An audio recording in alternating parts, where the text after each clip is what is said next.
তাহলে মসজিদে জামাতে নামাজ পড়বে কারা? পুরুষেরা। কারা?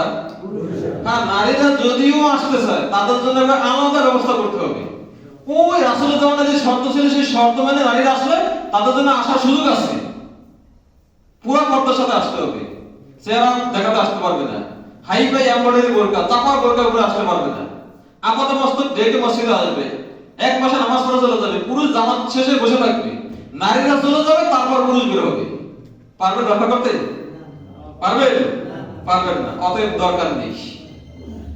তো একটা হাদিস শুনেন, আল্লাহ রাসূল সাল্লাল্লাহু আলাইহি ওয়াসাল্লাম বলেছেন, আমার মনে চায় আমি কিছু লোককে জঙ্গলে লাফ দিয়ে পাঠাই,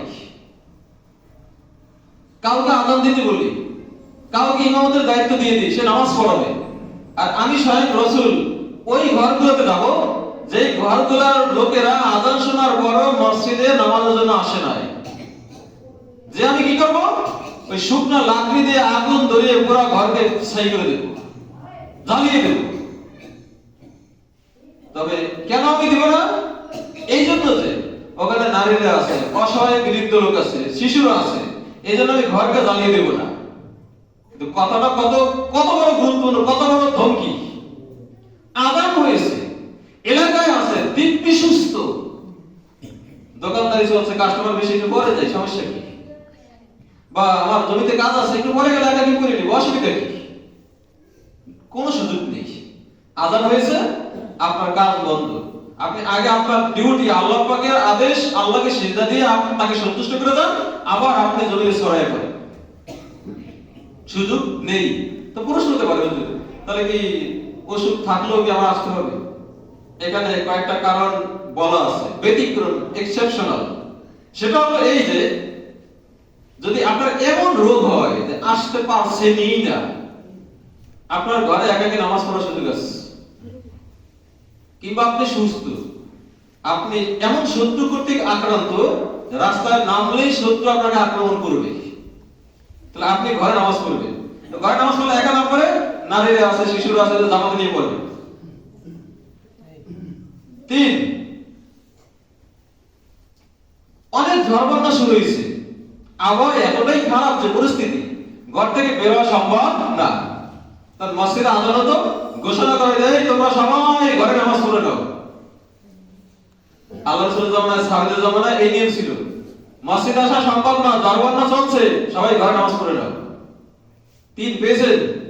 4, যদি দেখেন হঠাৎ কেউ বিপদে পড়েছে, আপনি জামাতে আসতেছেন, একটা শিশু পানিতে পড়ে গিয়েছে, জামাত আগে না শিশুকে উদ্ধার আগে? আল্লাহ ঠেকায় রাখেন নাই, আগে শিশুকে উদ্ধার করো, তারপর যদি জামাত পাও বড়, নাই লেখা বড়। রাস্তায় হঠাৎ অ্যাক্সিডেন্ট, রোগী ইমার্জেন্সি যেতে হবে, নামাজের সময় আছে, বড় বড় সুযোগ আছে, এখন জামাত পাওয়ার দরকার নেই, আগে রোগীকে মেডিকেলে নাও, আগে তার ট্রিটমেন্ট করো, এবার নামাজ যদি 2-4 জন জামাত পড়তে পারো বড়, নাই লেখা বড়। এমনকি জামাত শুরু হয়েছে, নামাজ দাঁড়িয়েছে, শিশু পানিতে পড়ে চিৎকার করতে আছে, জামাত ছেড়ে তাকে উদ্ধার করতে হবে, নামাজ পড়ে। জামাত শুরু করেছে, আগুন লেগেছে, আগুন আগুন বলে চিৎকার হচ্ছে, নামাজ ছাড়ে, আগে আগুন দিবান, তারপর নামাজ পড়ে। কথা বলেছেন? আল্লাহ ঠেকায় রাখেন, কিন্তু কোনো কারণ নাই আমি ঘরে নামাজ পড়ে নিব, সুযোগ নাই। হ্যাঁ, ফরজ আদায় হবে, কিন্তু জামাত তরক করার কারণে, আপনি ওয়াজিব লঙ্ঘন করার কারণে কবিরা গুনাহে ভাগীদার হবে। আমি নামাজও পড়লাম, কবিরা গুনার মাথা বোঝাও নিলাম, এটা তো বুদ্ধিমানের কাজ না। এটা কি বুদ্ধিমানের কাজ? এটা তো বোকা লোকের কাজ। পাইছে ব্যতিক্রম সাইডটা, এর বাইরে আর কোনো সুযোগ নাই পুরুষের জামাতে না আসা। ব্যবসা বাণিজ্য ওটা আল্লাহ দেখবেন না, খেত খামারের কাজ ওটা আল্লাহ দেখবেন না। কথা বুঝেছেন? ওটা আল্লাহ দেখবেন না। এই জন্য আল্লাহ বলেছেন তুমি পাঠ করো, তোমার কাছে কিতাব থেকে যা ওহী হিসেবে নাজিল করা হয়, এবং এই ওহীর ভিতরে সবচেয়ে গুরুত্বপূর্ণ ওহী হলো আকিমুস সালাত। আল্লাহ তাআলা কোরআন কারীমে প্রায় 14 জায়গায় বলেছেন তোমরা নামাজ কায়েম করো। একটা সংখ্যা একটু ভুল আমাদের সমাজে প্রচলিত আছে, সেটা কি? আল্লাহ তাআলা 83 বার নামাজের কথা বলেছেন, 82 বার যাকাতের কথা বলেছেন। যদি হিসাব করেন কোরআন বাইটটা বাইটটা শব্দ শব্দ গাইটা গাইটা দেখেন পাবেন না, পাবেন না। তো কথাটা আসলো কোথা থেকে? কি যে চালু করছে তাও জানি না, ওই যে চালু হয়েছে আলেমে বলছে আমরা বিশ্বাস করছি, হুজুরে বলছে আমরাও বিশ্বাস করছি। এখন কথা হলো 83 আর 82 অত সব বুঝি না।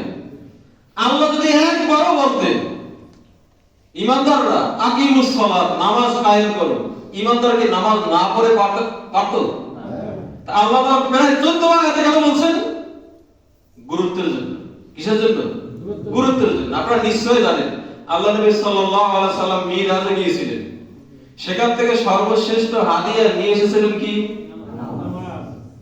হযরত মুসা আলাইহিস সালামের সাথে ষষ্ঠ আসমানে দেখা। আসলেন তো কি নিয়ে গেলেন? আল্লাহর কাছাকাছি গেলেন, কথা বললেন, যেটা আমাদের সৌভাগ্য হয় নাই। ইব্রাহিম আলাইহিস সালাম সপ্তম আসমানে বাইতুল মামুরের সাথে হেলাত দিয়ে বসে আছেন, তার পাশে ছোট ছোট শিশুরা ছোটাছুটি করছে, খেলাধুলা করছে। এরা ওই শিশু যেই শিশুদের বাপ মা ইমানদার ছিল, শৈশবকালে মারা গেছে মা না বালেক অবস্থায়। এরা মারা গেলে তাদের দেহটা কবরে থাকে ঠিক, পৌঁছে যায় ঠিক, রূহ চলে যায় সপ্তম আসমানে ইব্রাহিম আলাইহিস সালামের কাছে। এজন্য নাবালেক যে শিশু সন্তান মারা গেছে দুঃখ করার কোনো কারণ নেই।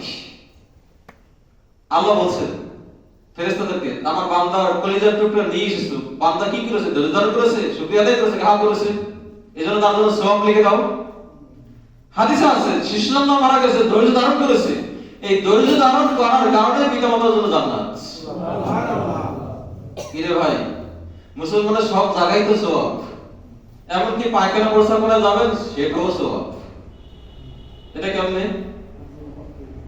নিয়ম মতো বাম পা দিয়ে যাবেন দোয়া করে, ওখানে যে বাম দিকে ভর দিয়ে বসবেন, পায়খানাটা ক্লিয়ার হবে, ভালো হবে। এরপরে বাম হাত দিয়ে পানি খরচ করবেন, পানি খরচ করতে যে 2 আঙ্গুল উঠিয়ে রাখবেন, 3 আঙ্গুল খরচ করবেন, 3 আঙ্গুল। যদি রোগ থাকে আলাদা কথা, পুরোটা ব্যবহার জায়েজ আছে, না জায়েজ না, কিন্তু সুন্নাত হলো এই 3 আঙ্গুল যাদের আছে ব্যবহার করবেন। বদনামা লোটাটা ডান পাশে রাখবেন, এটা সুন্নাত। ওখান থেকে বের হয়ে ডান পা দিয়ে বের হবেন, বের হওয়ার পরে কমপক্ষে এতটুকু বলবেন গুফরানাকা, আমার মালিক তোমার কাছে আমি ক্ষমা চাচ্ছি।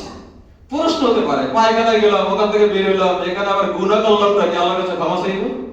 প্রথমত উত্তর হলো এটা বান্দার জন্য আদব।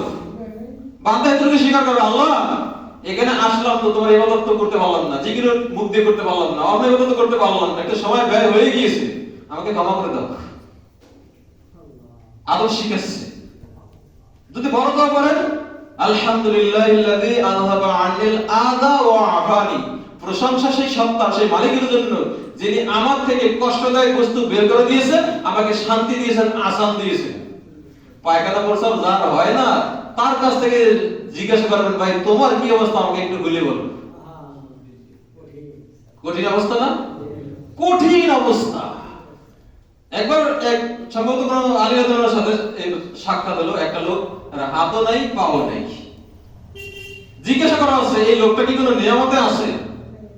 এর পায়খানা প্রস্রাব কি ঠিকমতো হয়, সে ঠিকমতো খেতে পারে? হ্যাঁ, খেতেও ঠিক পারে, পায়খানা প্রস্রাব ঠিক হয়, এটাও তার জন্য নিয়ামত, সে শুকরিয়া আদায় করতে বাধ্য।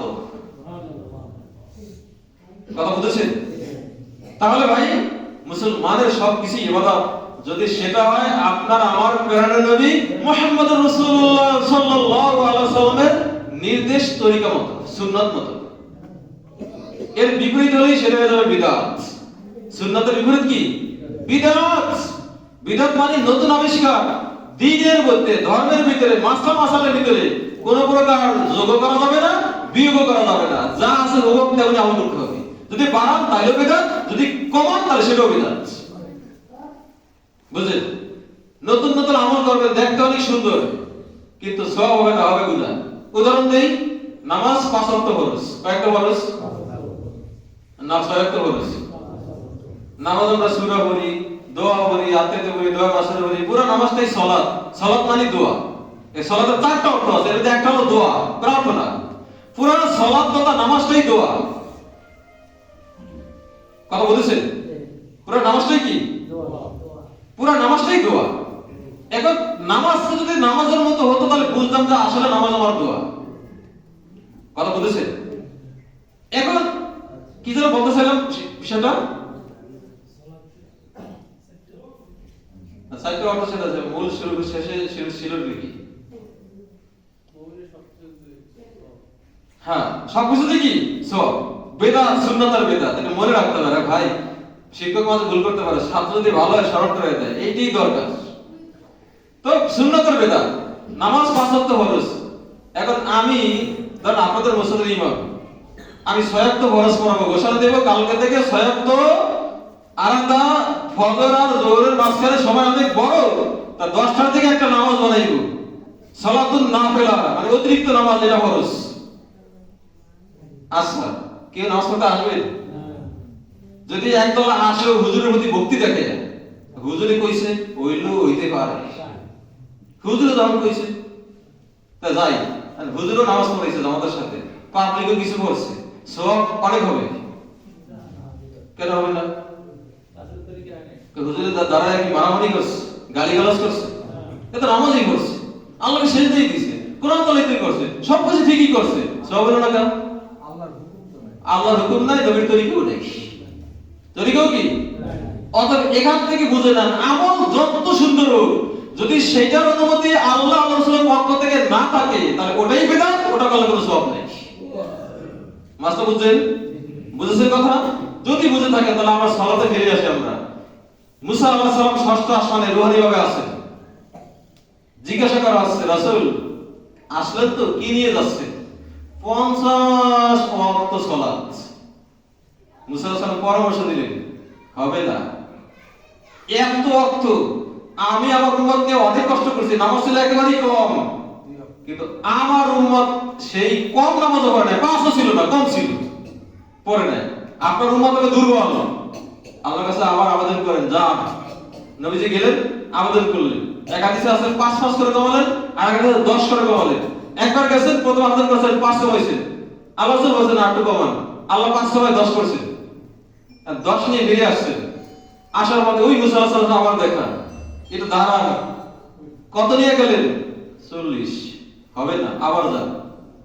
আবার গেলেন, আবার আবেদন করলেন, 5 করে কমানো হলো, 20 কমে গেল, আছে কত?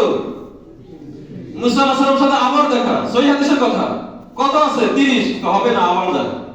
আবার আবেদন করলেন 2 বার, কমানো হলো 10, -30, আছে কত? 20, কত আছে? আবার দেখা, কত? 20, হবে না, আবার যান। আবার গেলেন, আবেদন করলেন, 5 কমানো হলো, মাইনাস কত? 40, আছে কত? 10, আবার সাক্ষাৎ, কত নিলেন? 10, হবে না, আবার যান। আল্লাহ আবার গেলেন, আল্লাহ কমায় দেন। পরামর্শ তিনি দিয়েছেন, তিনি মনে হয় বাস দেওয়ার জন্য দিয়েছেন নাকি? আমার কথা বোঝেন? পরামর্শ তিনি দিয়েছেন, তিনি কি বাস দেওয়ার জন্য দিয়েছেন? আইকে বাস, এই কথা বোঝেন না? বাংলা কথা, খাস বাংলা। সমাজে কিছু মানুষ আছে পেশে বাংলার জন্য পরামর্শ দেয়, বোঝে না তো, তারা বলে যে বিপদটা কতটুকু, মাঝখান দিয়ে ঘুরে আইকে বাস ঢুকে দিচ্ছে। এখন মুসা আলাইহিস সালাম আল্লাহর নবী, রাসূল, তাওরাত কিতাব লাভ করেছেন, তিনি পরামর্শ বাস দেওয়ার জন্য দেন না, আমাদের কল্যাণের জন্য দিচ্ছেন। পরামর্শ নিতে হবে ভালো লোকের কাছ থেকে, তিনি যে পরামর্শ দেন সেই অনুযায়ী কাজ করতে হবে। তো গেলেন, কমন হলো 5, আছে কত? 5। মুসা আলাইহিস সালাম দেখা, যে রাসূল যাচ্ছেন তো, কি নিয়ে যাচ্ছেন? কত কমন হইছে? 45 মাইনাস আছে 5, তা হবে না, আবারও যান। আমার উপর নামাজ এসে আমার কম ছিল, ঠিক কথা বলে নাই। রাসূল সাল্লাল্লাহু আলাইহি ওয়াসাল্লাম বলতে আছেন, কতবার আর যাওয়া যায়, আমার লজ্জা লাগে না? ছিল 50, কমাইতে এক হলো 5, আমার লজ্জা লাগে, আমি এবার সন্তুষ্ট আছি, আমি আর যাব না। আসলে দয়া আল্লাহ তাআলা আকাশ থেকে ঘোষণা করে ডাক দিয়ে বলেছেন, আমি আমার বান্দার উপর দায়িত্ব কমাই দিয়েছি, সকালবেলা ঠিকই রেখেছি, আমার যে বান্দা 5 করবে তার সওয়াব হবে 50 ওয়াক্ত। আমরা যারা 5 করি সওয়াব পাই কত ওয়াক্তে? কেন? ওই যে 50 ওয়াক্ত প্রথম ফরজ ছিল, কিন্তু আল্লাহ দয়া করে 45 কমাইছেন, রাখছেন 5। 5ও যদি না করি তাহলে কপাল ফাটা, এই কপাল জোড়া লাগবে না। কি বলে? নামাজ হলো বান্দার সাথে আল্লাহর সম্পর্ক তৈরি করার জন্য ব্রিজ, সেতু। মনে করেন পদ্মা সেতু আমাদের দেশের বড় সেতু, সেতু না? এটা দৈর্ঘ্য অনেক বড়, বিশ্বের ভিতরে 11 নম্বর সেতু পদ্মা সেতু। পদ্মা সেতুর মাঝখানে যদি একটা স্পেন পড়ে যায়, একটা পিলার ভেঙে যায়, তা গাড়ি মাশাআল্লাহ ওর আর বেশি চল লাগেছে, কে চলবে না কেন? চলবে না কেন? সবই তো ঠিক, 6.8 কিলোমিটার পুরোটাই ঠিক, মাঝখানে 10 ফুট দরকার নাই, মাঝখানে 2 ফুট পড়ে গেছে লিখে, আর গাড়ি দেদাসে চলবে মাশাআল্লাহ, মোটেও চলবে? কেন চলবে না? মাঝখানে সেতু ভাঙ্গা। নামাজ সালাত হলো আল্লাহর সাথে বান্দার যোগাযোগের এই প্রথম ইবাদত সেতু। এটা যদি ঠিক রাখবেন, দয়াময় মালিকের সাথে আপনার সম্পর্ক ঠিক থাকবে। এটা যদি ঠিক রাখবেন না, দয়াময় মালিকের সাথে তার কোনো সম্পর্কই থাকবে না। আল্লাহ তো ওই বান্দার উপর দায়িত্বই নেবেন না, হাদিসের কথা। এখন এই হাদিসের দ্বারা নিজেকে প্রমাণ করুন আপনার নামাজ নামক সেতুটা ঠিক আছে কিনা। চাচ্ছেন তো সোজাসুজি জান্নাতে যাওয়ার জন্য, আল্লাহকে সন্তুষ্ট না করে জান্নাতে যাওয়ার